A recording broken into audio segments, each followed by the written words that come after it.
эмомалӣ раҳмон раиси ҷумҳурии тоҷикистон аз созмонҳои байналмилалӣ ва кишварҳои ҷаҳону минтақа даъват кард ки барои ҳалли қазияи афғонистон даст ба чораҳои фаврӣ ва муштарак зананд.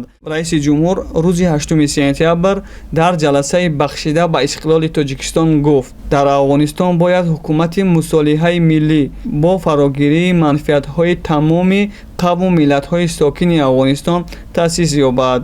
ин дар ҳолест ки гурӯҳи «Толибон» як рӯз пеш ҳайати ҳукумати муваққатии худро расонавӣ кард.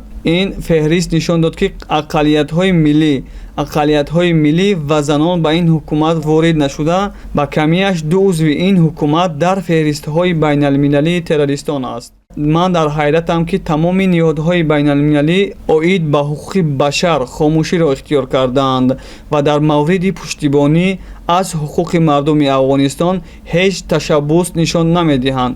ҷомеаи ҷаҳонӣ аз ҷумла кишварҳои манфиатдор ҳуқуқи маънавӣ надоранд ки мардуми афғонистонро бо мушкилоти ба вуҷуд омада танҳо гузоранд. вазъияти сангину фалокатбори ин кишвар бо гуноҳи сокинони он ба вуҷуд наомадааст, гуфт раиси ҷумҳур.